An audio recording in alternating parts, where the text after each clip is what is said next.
Programme میں خوش آمدید. میں ہوں سلمان حسن, ساتھ موجود ہیں مجیب الرحمان شامی صاحب. ناظرین, پاکستان تحریک انصاف جو کہ پہلے ہی ٹوٹ پھوٹ کا بھی شکار ہے, وہ زیر اعتاب بھی ہے, کیونکہ جو فیصلے آ رہے ہیں اس سے ان کے لوگ نااہل ہو رہے ہیں. پھر ضمنی انتخاب ہونے جا رہا ہے, اس سلسلے میں ان کے جو مخالفین یعنی حکومت ہے وہ مل کر الیکشن لڑنے کا فارمولہ طے کر رہے ہیں. اور ایسے میں پھر آج ایک بار پھر جو ہے وہ خبر آئی, اور وہ تھی جو رانا ثناء اللہ صاحب کے گھر پر حملہ ہوا تھا 9 مئی کو. تھانہ سمن آباد میں اس کا مقدمہ درج تھا. اس سلسلے میں 109 ملزمان جو ہیں ان پر یہ کیس چلا. 75 کو سزائیں ہوئیں, 34 کو بری کر دیا گیا. عمر ایوب صاحب, شبلی فراز صاحب, زرتاج گل صاحبہ, کنول شوذب صاحبہ, احمد چٹھا, رائے حسن نواز, انصر اقبال سمیت 59 جو ملزمان تھے ان کو 10 سال جو ہے وہ قید کی سزا سنائی گئی ہے, جبکہ 16 جو دیگر ملزمان ہیں ان کو 3 برس قید کی سزا دی گئی ہے. بہرحال جو لوگ بری ہوئے ہیں 34, ان میں فواد چودھری اور ایک بار پھر زین قریشی جو کہ صاحبزادے ہیں شاہ محمود قریشی کے, وہ شامل ہیں. اور اس سے پہلے ہم نے دیکھا کہ ویکینڈ پہ جو ہے علیمہ خان صاحبہ کے بیٹوں کی گرفتاری ہوئی, اس پہ ظاہر ہاہاکار مچی اور سوالات اٹھنے لگے کہ بھائی 27 مہینے کے بعد 9 مئی کے کیسز میں آپ گرفتاریاں ڈال رہے ہیں تو یہ کیوں کیا جا رہا ہے. اس پر بھی ظاہر ہم جو ہے وہ بات کریں گے. لیکن ابھی یہ سلسلہ جاری تھا کہ ایسے میں خبر آتی ہے کہ سلمان اکرم راجہ صاحب جو ہیں انہوں نے استعفیٰ دے دیا ہے, جو کہ سیکرٹری جنرل ہیں پاکستان تحریک انصاف کے. انہوں نے بڑا طویل جو ہے وہ ایک ٹویٹ کیا ہے, اور اس ٹویٹ میں ایک تو انہوں نے اپنی ظاہر جو کارکردگی ہے, جو اپنا کریئر ہے اس کے بارے میں بتایا ہے, لکھا ہے, اور بتایا کہ جی خان صاحب نے ہمیشہ جو ہے ان پر بھروسہ کیا ہے. اور انہوں نے اس سلسلے میں اب جو عمران خان صاحب سے اگلی ان کی ملاقات ہوگی اس سلسلے میں وہ بات کر لیں گے. لیکن جو ٹویٹ کا آخری حصہ ہے انہوں نے کہا ہے کہ جی آج ایک ایسا واقعہ ہوا جو اب مجھ سے 2 ٹوک فیصلے کا تقاضا کرتا ہے. میری زندگی کھلی کتاب ہے, میرا کوئی عمل کسی اصول سے متصادم نہیں, فکری اور معاشی دیانت پر سمجھوتا مجھے قبول نہیں. یہاں انہوں نے کہا کل میں خان صاحب سے گزارش کر کے عہدے سے علیحدہ ہو جاؤں گا, میری وکالتی خدمات بلا معاوضہ جاری رہیں گی. آپ کو یاد ہوگا اس سے پہلے بھی جو ہے وہ استعفیٰ دے چکے ہیں, تو ایک بار پھر جو ہے انہوں نے استعفیٰ دے دیا ہے. آگے چل کر ہم ظاہر ہے جو اسحاق ڈار صاحب کا بڑا اہم دورہ ہے اس پر بھی بات کریں گے, اور شامی صاحب سے پاکستان اور بنگلہ دیش کے تعلقات ماضی, حال اور مستقبل پر جو ہے وہ ان کا تبصرہ جانیں گے. لیکن شامی صاحب سب سے پہلے تو ماہ ربیع اول کی مبارک ہو. آج یکم ربیع الاول ہے. ماشاءاللہ. تو ایک شاعر ہیں ابراج شاکر, اچھا, ان کے چند اشعار جو ہیں بڑے اچھے لگے مجھے. اچھا. اجال دیتا ہے سارا منظر ہلال ماہ ربیع الاول, واہ, اور کرے منور دلوں کو یکسر ہلال ماہ ربیع الاول. پیام کیف دوام لائے یہ دائمی انبساط لائے, فضائے جنت سا کیف آور ہلال ماہ ربیع الاول.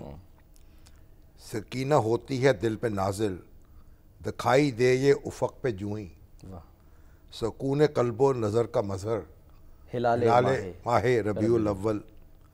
نمود ہے اس کی موج رحمت شفائے امراض اس کی رویت, عطا و لطف و کرم سراسر ہلال ماہ ربیع الاول.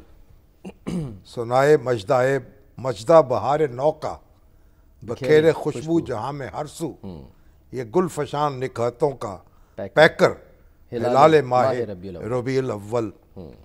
اور رہے نہ آپے میں آسماں کے ستارے جس شب یہ جلوہ گر ہو, رہے نہ آپے میں آسماں کے ستارے جس شب یہ جلوہ گر ہو, بنائے انجم کو فخر نیر ہلال ماہ ربیع الاول. کیا بات ہے.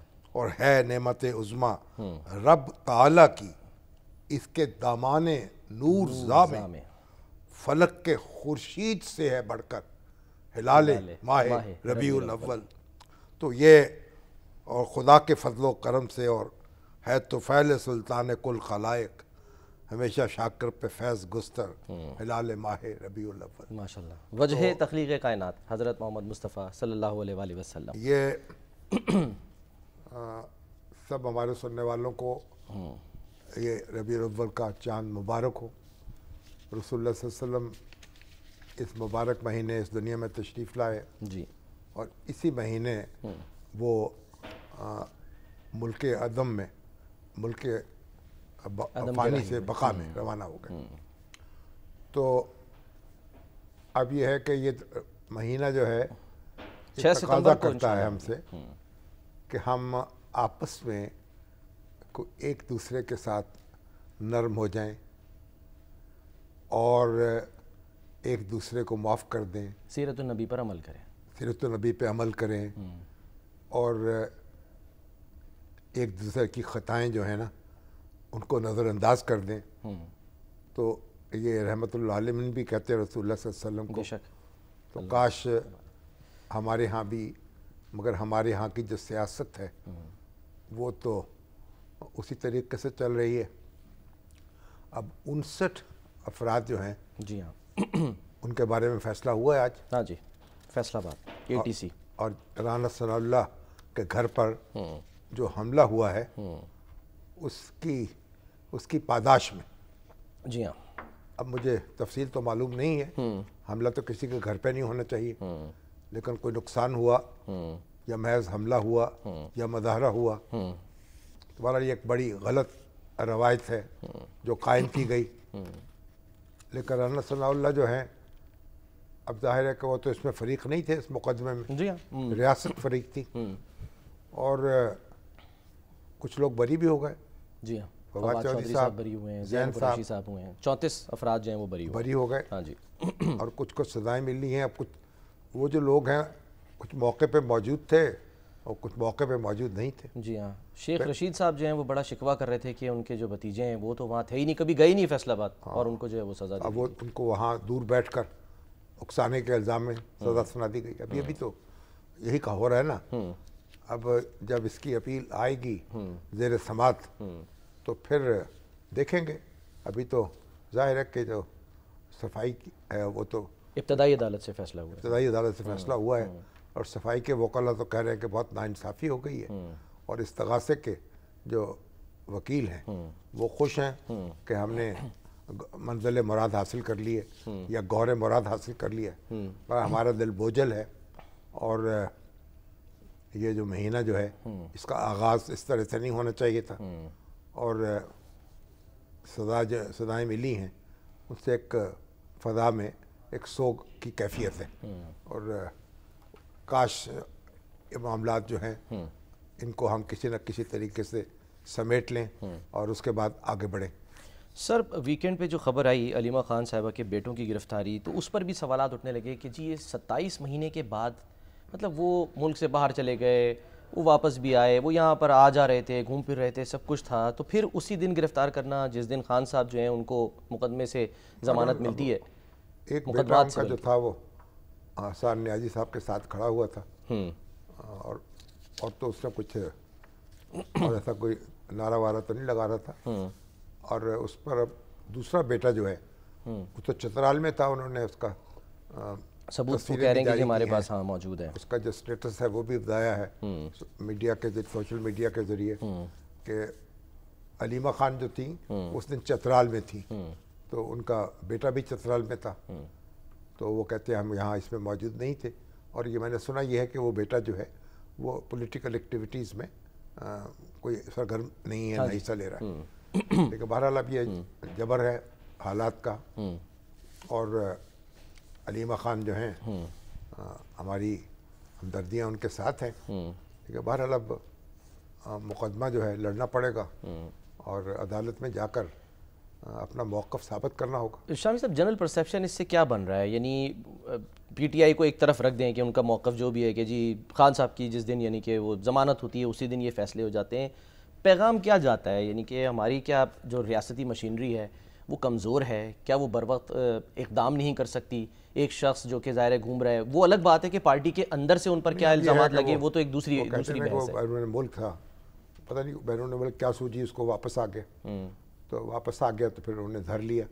اور یہ شیر افضل مروت جو ہیں جی وہ گفتگو کر رہے تھے ہمارے ایک ٹی وی پروگرام میں, اور اس میں وہ کہہ رہے تھے کہ جناب یہ علیمہ خان کا بیٹا جو ہے اس کو کیوں نہیں پکڑا جاتا. ہاں جی, اس طرح سے اور لوگ بھی علیمہ خان پر دباؤ ڈال رہے تھے, اور یہ یعنی ایک قسم سے پولیس کو اکسا رہے تھے اور انتظامیہ کو کہ علیمہ خان کے بیٹے کو پکڑا جائے. تو جو علیمہ خان کا بیٹا شیر شاہ ہے اور دوسرا شاہریز ہے. جی ہاں.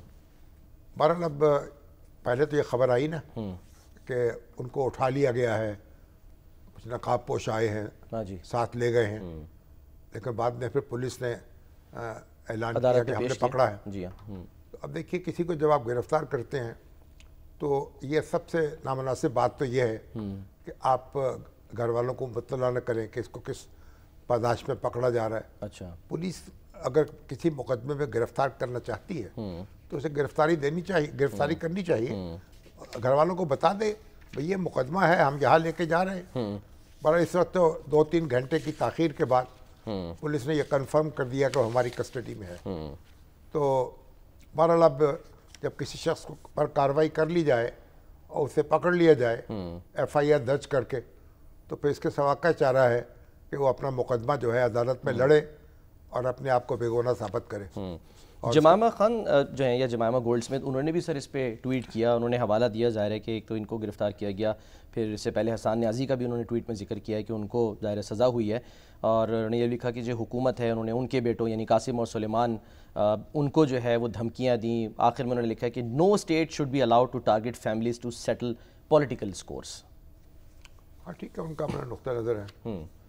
اب ظاہر ہے کہ PTI تو یہی کہے گی اور علیمہ خان کے حامی بھی یہی کہیں گے, ان کو اس کا حق حاصل ہے.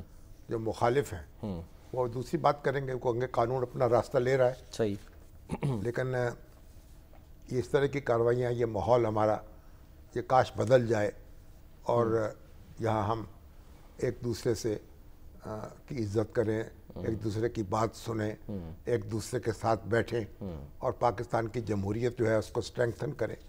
دنیا میں کوئی جمہوریت جو ہے وہ اس طریقے سے نہیں چل سکتی کہ دھکم پیل کے ذریعے سے آپ اپنی زبردستی اپنی بات منوانا چاہیں اور دوسروں پر اپنی رائے ٹھوسنا چاہیں.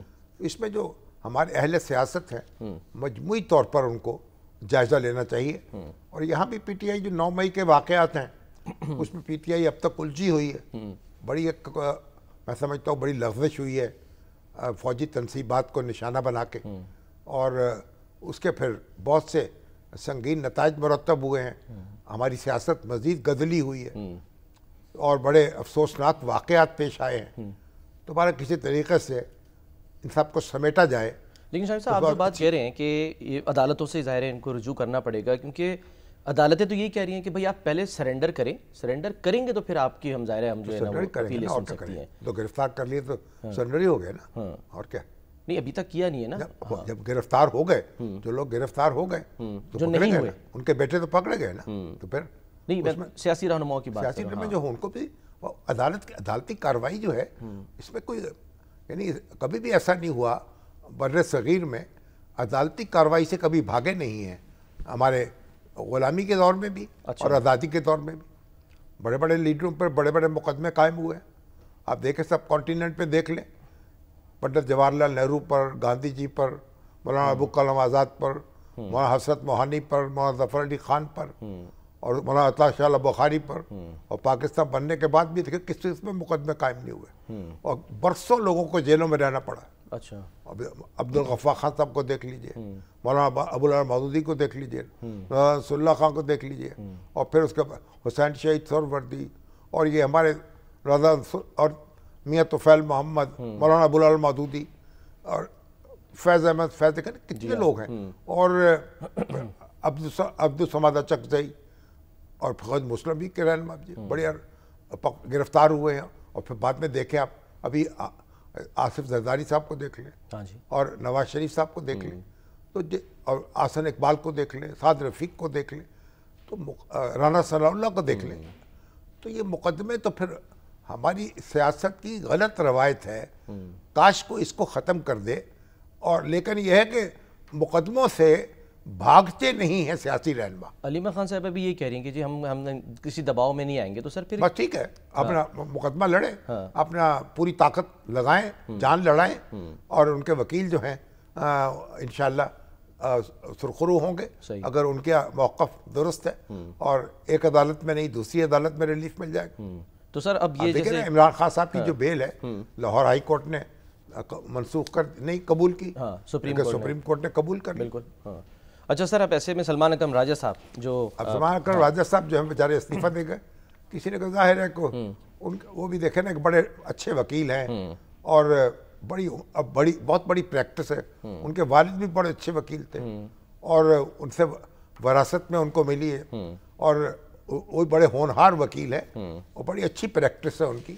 اب وہ سیاست میں تو آئے نہیں تھے، خان صاحب کی محبت ان کو سیاست میں کھینچ لائی. جی ہاں، الیکشن لڑا اور وہاں ہمارے جو ہے الیکشن میں وہ اون صاحب جو ہیں، اون صاحب جیت گئے، وہ ہار گئے. اون چودھری، یہ بھی ایک عجیب صورت ہوئی.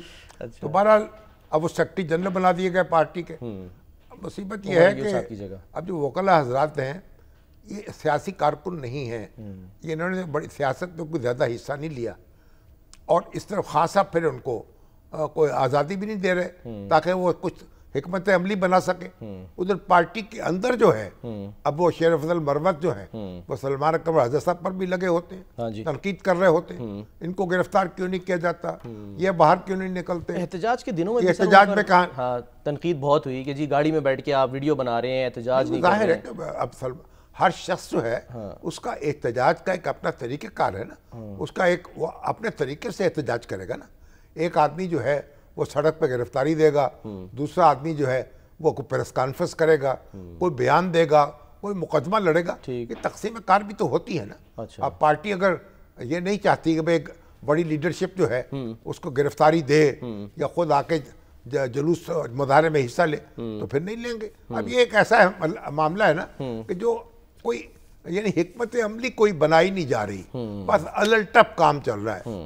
اب وہ گھبرا گئے ہوں گے، کسی نے کوئی فکرہ چست کر دیا ہوگا. جو یہ ٹویٹ کیا ہے نا، میں اس کے نیچے پڑھ رہا تھا، اس پہ ان کی واقعی ٹرولنگ ہو رہی ہے. یعنی ان کو یہ یاد دلایا جا رہا ہے کہ بھائی ضمنی انتخاب سے متعلق ہو، احتجاج سے متعلق کوئی معاملہ ہو، آپ لوگ جو ہیں وہ خان کی بات پر عمل ہی نہیں کرتے ہیں، اپنی چلاتے ہیں. 14 اگست کے لیے کہتے ہیں کہ جی اس پہ احتجاج نہیں کرنا چاہیے، خان کہتے ہیں جو احتجاج. پی ٹی آئی جو ہے اس کو اسی سے اپنے ان سے سوشل میڈیا کے جو ان کے ہیں نا سب سے خطرہ اسی سے ہے، ٹرول کرنے والے سے.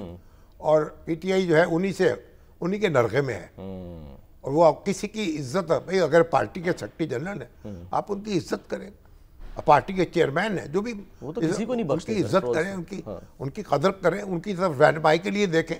لیکن یہ پتہ نہیں کون سے کس قماش کے لوگ ہیں جو گھس گئے ہیں اور ہر وقت ہر ایک کو نشانہ بناتے چلے جاتے ہیں اور خان صاحب جو ہیں ان کی جو مشکلات ہیں ان میں اضافہ کرتے چلے جاتے ہیں. شامی صاحب ایک سوال میں کہنا چاہ رہا ہوں، خان صاحب ہر معاملہ احتجاج سے متعلق جو بھی ہو وہ اپنے ہاتھ میں رکھتے ہیں، لیکن یہ جو ضمنی انتخاب سے متعلق معاملہ تھا یہ انہوں نے سیاسی کمیٹی کو کیوں دے دیا کہ جی وہ فیصلہ کرے؟ اچھی بات ہے، وہ سمجھا ہوگا کہ بھئی اگر سیاسی کمیٹی الیکشن لڑنا چاہتی ہے تو فیصلہ کر لے.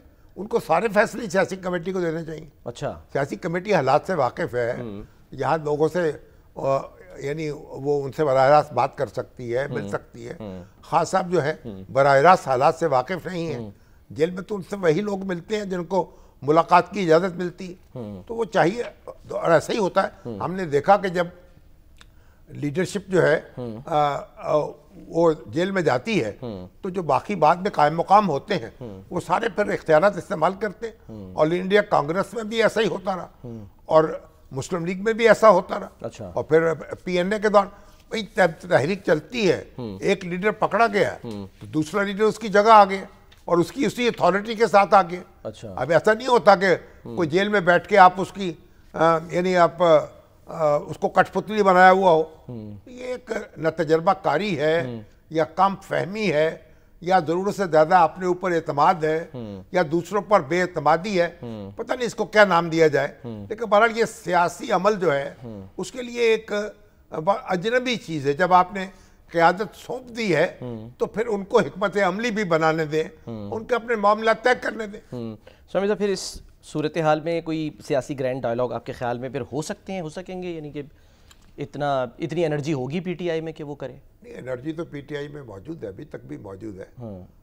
یعنی آج دیکھیں نا بائی الیکشنز میں اگر وہ حصہ لیتی ہے تو مقابلہ کرے گی. اس کے مقابلے میں صاحب نے تو اعلان کر دیا کہ جی وہ حصہ نہیں لے رہے. کون؟ بائی الیکشن میں حماد اظہر صاحب. حماد اظہر صاحب کا معاملہ ہو رہا ہے کہ حماد اظہر صاحب جو ہیں وہ کیونکہ روپوش ہیں اور ان کو منظر عام پر آنا پڑے گا نا. اور منظر عام پر آئیں گے تو گرفتاری ہو جائے شاید. اچھا. تو اس لیے اگر وہ ذاتی طور پر کہتے کہ میں حصہ نہیں لے رہا تو یہ اور بات ہے, لیکن یہ کہ پارٹی نے فیصلہ نہیں کیا ابھی تک کہ ہم حصہ نہیں لیں گے. ہاں جی. تو اگر اس لیے تو آپ دیکھیے پیپلز پارٹی نے اور مسلم لیگ نون نے فیصلہ کیا ہے کہ وہ مل کے انتخابات لڑیں گے. اس کا مطلب یہ کہ ان کو ان کی رائے یہ ہے کہ تحریک انصاف میدان میں ہوگی تبھی تو اس کا مقابلہ کریں گے. اگر تحریک انصاف میدان میں نہ ہو تو دونوں پارٹیاں ان کو ایک کٹھا ہونے کی کیا ضرورت رہے گی پھر. صحیح. شاہی صاحب جب یہ انتقال ہوا تھا میاں اظہر صاحب کا, اس کے بعد ظاہر ہے آپ بھی گئے تھے, مجھے بھی اتفاق ہوا, تو میں نے حماد اظہر صاحب سے سوال کیا تھا اس وقت جب وہاں سب بیٹھے تھے. تو میں نے ان سے پوچھا کہ ظاہر ہے وہ بتا رہے تھے کہ والد کی میں تیمارداری کے لیے جو ہے وہ ایک ان نون مطلب اسپتال کہہ لیں یا لوکیشن تھی جہاں پہ میں جاتا تھا, وہیں رہتا تھا. تو میں نے کہا انہوں نے اس دوران ظاہر آپ خدمت کر رہے تھے, کوئی وصیت کی اپنے بیٹے کو, ظاہر ہے ان کو اگر پتہ لگ گیا تھا جیسے آپ کہہ رہے ہیں کہ ان کو فیل آنا شروع ہو گئی تھی, انہوں نے کہا ہاں جی کی تھی, اور یہ کہا تھا کہ جی ڈٹے رہنا اور انٹیگریٹی جو ہے نا اس کو نہ چھوڑنا, یہ دو یعنی کہ باتیں کی تھیں. تو ہم یہ اس کا کیا مطلب لیں جس میں اب وہ یہ فیصلہ ذاتی طور پہ تو کر رہے ہیں کہ جی میں تو اکلوتا بیٹا ہوں اور میرے والد کو بھی ظاہر پریشانی ہوئی, میری والدہ کو مزید پریشانی نہ ہو, تو میں اب جو ہے وہ الیکشن میں حصہ نہیں لینا چاہتا. یعنی دیانت اور استقامت. ہاں. میاں اظہر جو ہیں وہ ایک دیانتدار شخص تھے اور سب لوگ ان کا احترام کرتے تھے. صحیح. تو سیاست میں ان سے اونچ نیچ ہوتی رہی, اور پہلے تو جب دیکھیں نا مسلم لیگ کاف بن رہی تھی تو اس وقت بھی ان کے ساتھ ہاتھ ہو گیا, اور اب ظاہر پی ٹی آئی کے ساتھ تھے تو وہ سیاست کے ان کے فیصلے اپنے اختلاف کیا جا سکتا ہے ان سے, لیکن ان کا کردار جو تھا, ان کا وقار جو تھا, وہ تو اپنی جگہ سب اس کا اعتراف کرتے ہیں.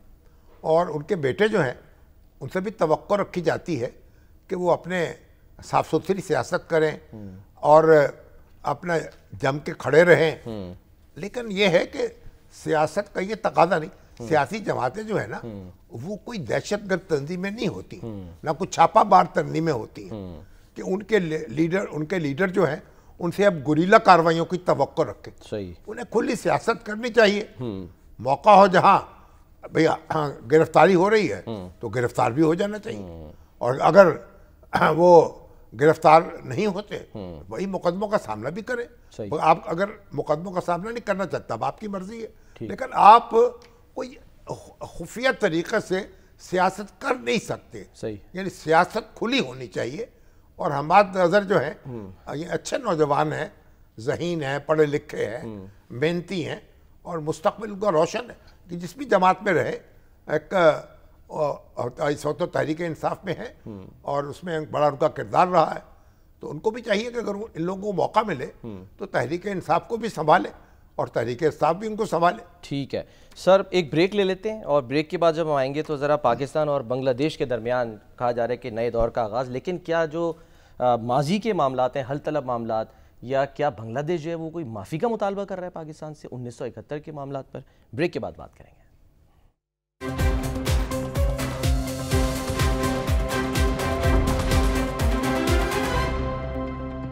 ویلکم بیک جی. اسحاق ڈار صاحب جو ہیں وہ جدہ میں موجود, اور وہاں پر OIC وزرائے خارجہ کونسل اجلاس ہوا جہاں پر ایک پیغام آیا, اور وہ یہ کہ جو گریٹر اسرائیل منصوبہ ہے اس کو مسترد کیا جاتا ہے. اس سے پہلے اسحاق ڈار صاحب کیونکہ بنگلہ دیش گئے, وہ تاریخی دورہ شامی صاحب 13 سال کے بعد جب اسحاق ڈار صاحب گئے ہیں تو ہم یہ کہہ سکتے ہیں کہ ایک ایسا موقع جب حالات بھی بدلے ہوئے, جذبات بھی بدلے ہوئے, اور دوستی کا ہاتھ بھی بڑھ رہا ہے, لیکن ایسے میں ماضی کو بھی کریدا جا رہا ہے. باتیں کی جا رہی ہیں کہ جی 1971 میں کیا ہوا, معافی نہیں مانگی, جو مانگی گئی تھی اس کے بعد کیا وہ کافی نہیں تھی؟ دیکھیں جدہ میں ہیں تو وہاں غزہ پہ قبضہ کرنے کا اسرائیلی منصوبہ جو ہے آگے بڑھ رہا ہے. جی ہاں. اور لوگ بلک بلک کے مر رہے ہیں, کھانے کے لیے کچھ نہیں ہے ان کے پاس. آج 4 صحافی جو ہیں سر مارے ہیں وہاں پہ غزہ میں. اب اس پہ عالم اسلام کیا کارروائی کرے گا, تو غزہ تو ان کا منتظر ہے. کسی اقدام کی توقع ہونی چاہیے, اور توقع ہے, تو اس لیے ہم سب اس طرف دیکھ رہے ہیں. جہاں تک بنگلہ دیش کا تعلق ہے تو دورہ ان کا اچھا رہا. انہوں نے سرکاری حکام سے بھی ملاقات کی, سیاستدانوں سے بھی کی, خالدہ ضیاء سے بھی ملے, جماعت اسلامی کے رہنماؤں سے بھی ملے, جی ہاں. ان کے ڈاکٹر جو ان کے شفیق الرحمان صاحب ان کے گھر گئے اور ان کی مزاج پرسی کی اور طالب علموں سے بھی دوسرے سول سوسائٹی کے لوگوں سے بھی تبادلہ خیال ہوا.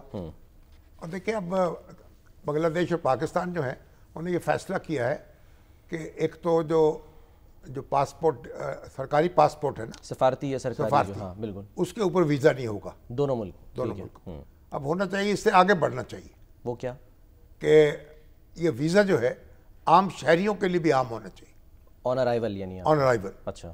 اور جتنی بھی پابندی جو ہے کم کی جا سکتی کی جائے. آپ اگر پہلے قدم کے طور پر یہ چیمبرز آف کامرس کے ارکان ہیں, اخبار نویس ہیں, ٹیچرز ہیں, ان کو الاؤ کریں, پیپل ٹو پیپل کانٹیکٹ بڑھایا جائے, کانٹیکٹ بڑھے, اور تاکہ چلیے پہلے قدم کے طور پر ان کو ویزا کے بغیر آنے جانے دیں, اس کے بعد پھر اور آگے بڑھیں.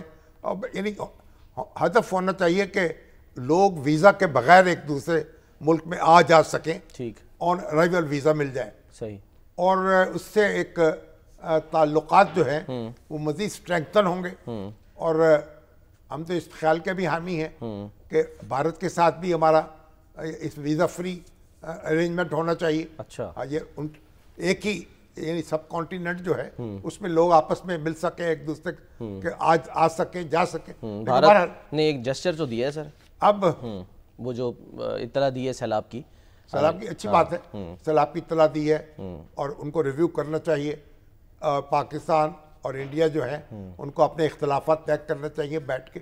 امن جو ہے ہم تو اس کے پیغامبر ہیں, اسی کی اپیل کرتے ہیں. صحیح. لیکن اب انہوں نے جو یہ بھی کہا ہے کہ اسکالرشپس ملیں گے, وہاں کے جو بیوروکریٹس ہیں ان کو یہاں ٹریننگ دی جائے گی. ہمارے پاس بڑی اچھا, ہماری پاس سول سروس اکیڈمیز جو ہیں بڑی اچھی ہیں. ہمارے نیشنل انسٹیٹیوٹ جو پبلک پالیسی کے ہیں, آج بھی یہاں ہمارا جو national institute of public policy ہے جس کے ڈین یہاں ڈاکٹر نوید علی صاحب ہیں, انہوں نے ایک بڑا سیمینار تھا. اچھا. یعنی انفارمیشن جو یہ جو آرٹیفیشل انٹیلیجنس جو ہے پبلک پالیسی, اس کی اپلیکیشن گورننس کے اوپر کیسے ہو. صحیح. کیونکہ سرکاری افسر وہاں ٹریننگ لیتے ہیں, اعلیٰ سرکاری افسر, تو بڑا اجتماع تھا. حسن اقبال صاحب بھی تھے, ڈاکٹر مصدق ملک بھی تھے, دوسرے بڑے دانشور بھی تھے, بہت سرکاری افسر بھی تھے, ریٹائرڈ بھی, سرونگ بھی. صحیح. اب یہ بھی بڑا چیلنج ہے نا کہ وہ کس طریقے سے آپ انٹیلیجنس جو ہے یہ آرٹیفیشل انٹیلیجنس کے کو اپلائی کر سکیں. اس کے لیے تعلیم کی بھی ضرورت ہے, مہارت کی بھی ضرورت ہے, ٹیکنیکل ٹریننگ کی ضرورت ہے. تو بہرحال تو اب ہمارے جو ادارے ہیں ٹریننگ کے وہ بہت مستحکم ہیں. تو بنگلہ دیش کے لوگ بچے یہاں آئیں گے, افسر جو وہ ان کو ہم ٹریننگ بھی دیں گے, اسکالرشپس بھی دیں گے, میڈیکل کے شعبے میں بھی اسکالرشپس دیں گے. بڑی اچھی بات ہے. لیکن یہ کہا انہوں نے, جو وزارت خارجہ ہے بنگلہ دیش کی, اس نے یہ بیان جاری کیا نا, جو اس میں کہا گیا ہے کہ 1971 کے حوالے سے کہ جو ان کے نزدیک جو ایک میسکر ہوا اس پر معذرت کرنی چاہیے. ایک تو معذرت اس کا معاملہ ہے, دوسرا جو وہاں محصور ہیں پاکستانی جن کو بہاری کہتے ہیں ان کا معاملہ ہے, اور تیسرا وہ انہوں نے کہا اثاثوں کی تقسیم. اس وقت جو اثاثے تھے پاکستان کے جب 2 حصوں میں تقسیم ہو گیا, اور وہ اثاثے بھی تقسیم ہونے چاہیے. اور 1970 میں وہ سیلاب زدگان کی جو طوفان آیا تھا اس کے لیے جو امداد آئی تھی وہ بھی نہیں پہنچی, اس کا بھی کوئی حساب کتاب کرنا ہے. اچھا. تو یہ ساری بات دیکھیں 1971 کے معاملے حوالے سے جب ذوالفقار بھٹو صاحب وہاں گئے تھے تو وہ بھی اس پر بھی معذرت کر چکے ہیں. اس کے بعد جنرل پرویز مشرف گئے, وہ بھی معذرت کر چکے ہیں. اسی لیے پھر جو وہاں تھے ہمارے جو فوجی افسر تھے ان پر شیخ مجیب نے کہا کہ ہم کوئی مقدمے نہیں چلائیں گے. اور ایک اس کے بعد شیخ مجیب نے تو ایک قسم کے عام معافی کا بھی اعلان کر دیا تھا بعد میں. اچھا. اب دیکھنے کی بات یہ دیکھیے, اب تو یہ ثابت ہو گیا نا کہ جو عوامی لیگ تھی, یہ شیخ صاحب تھے, وہ انڈیا کے ساتھ رابطے میں تھے, اس سے مل کر ایک پاکستان کو توڑنا چاہتے تھے. ٹھیک ہے. تو پاکستان میں بھی کوتاہیاں ہوئی ہیں, لیکن خود وہاں کی جو قیادت تھی وہ بھی کیا کر رہی تھی. تو یہ چیزیں ساری دیکھنی چاہیے, اور جو بھی جذباتی طور پر وہ چاہتے ہیں کہ باقاعدہ فارمل معافی ہو, یعنی کہ پارلیمنٹ اس کا ریزولوشن منظور کرے یا کیا, تو اس کو دیکھا جا سکتا ہے. آگے بڑھنے کے لیے جو ماضی کو بھولنا پڑے گا. لیکن جو محصورین ہیں وہاں ابھی تک وہ پاکستان کا جھنڈا اٹھا کے بیٹھے ہوئے, تو ان کو چاہیے تھا اسحاق ڈار صاحب کو کہ وہاں ان کے کیمپوں میں بھی چلے جاتے, اچھا ان کے ڈیلیگیشن میں بھی ملاقات کرتے جب دوسرے لوگوں سے ملے. وہ تو اب ان کا بھی فیصلہ کر لیں. اب 1.5 یا 2 لاکھ افراد ہیں, یا تو ان کو وہی رہنے دیا جائے سکون سے, یا پھر پاکستان آنے کا موقع دے دیا جائے. تو بنگلہ دیش کی بھی ذمہ داری ہے, آخر اس کے وہ شہری ہیں, اتنے عرصے سے وہاں رہ رہے ہیں, ان کی جائیدادیں, ان کے کاروبار وہ وہاں سارے لوٹ لیے گئے. بالکل سر, آگے بڑھنے سے پہلے کیا پھر معافی ضروری ہے, ہوگی یا نہیں؟ اب اس پہ غور کرنا پڑے گا. کچھ معافی جو ہے ان کو بھی تو دیکھنا ہوگا نا, جو انڈیا کے ساتھ مل کر مکتی بہانی پاکستان کو تحقیق کرنے پہ, اس طرح سے وہاں کے مغربی پاکستان کی آبادی کو, اور خود جو ہمارے محصورین ہیں یہ بہاری جو تھے, ان کو جس طرح نشانہ بنایا گیا, تو بہت سی چیزیں دیکھنے والی ہیں. بنگلہ دیش کو بھی دیکھنا چاہیے, پاکستان کو بھی دیکھنا چاہیے. ہمیں کہیں اٹکنے کی ضرورت نہیں ہے. لیکن اس کے ساتھ اب یہ ہے کہ اگر آپ نے جنگ لڑ کے, بغاوت کر کے اپنا ایک ملک الگ بنایا ہے, تو وہ تقسیم اس طرح تو نہیں ہوئی جس طرح سے انڈیا اور پاکستان کی ہوئی تھی. اچھا, کیونکہ وہاں تو ایگریمنٹ کے ذریعے ہوئی تھی نا. ہاں جی, کانگریس اور مسلم لیگ دونوں کٹھے ہوئے, اور انگریز بھی بیٹھے, اور فیصلہ ہوا کہ 2 حصوں میں تقسیم کیا جائے گا ملک کو. ٹھیک ہے, اور آپ نے پھر ایسٹس بھی تقسیم ہوں گے. تو اب تو آپ نے بغاوت کی ہے, جنگ لڑی ہے, تو آیا اب آپ پر بھی اسی معاملہ کا اطلاق ہوگا صحیح کہ آپ کو یہ کہیں کہ ہمارے ایسٹ تقسیم کر دو. اگر تو خوش دلی سے یہ بیٹھ کے پارلیمنٹ فیصلہ کر لیتی کہ بھئی ہم نے آزاد ہونا ہے, آپ نے یا الگ ہونا ہے, جس طرح پاکستان اور بھارت بنے تھے 2 ملک, پاکستان اور بنگلہ دیش بھی بن جاتے. ایسا نہیں ہوا. صحیح. تو انڈین جارحیت کے نتیجے میں ایک صورت پیدا ہوئی جس پہ بنگلہ دیش بنا. اس کو نظر انداز نہیں کیا جا سکتا. باقی پھر یہ ہے ان کی جو وہ طوفان آیا تھا اس کی امداد کیا ہے. مانا یہ میں نہیں سمجھتا کہ ان ساری باتوں کو ہمیں رکاوٹ بننا چاہیے مستقبل کے راستے میں. ان کو بھی سمجھانا چاہیے کہ بھائی یہ بھی آپ کی غلطیاں بھی ہیں, صحیح ہے, اور ہماری بھی ہیں. ٹھیک ہے, تو اپنی اپنی غلطیاں جو ہیں ان کا بھی احساس کرنا چاہیے, اعتراف کریں, ان کا حساب کرنا چاہیے. چلیں ٹھیک ہے سر, ایک بریک لیتے ہیں, بریک کے بعد واپس آتے ہیں.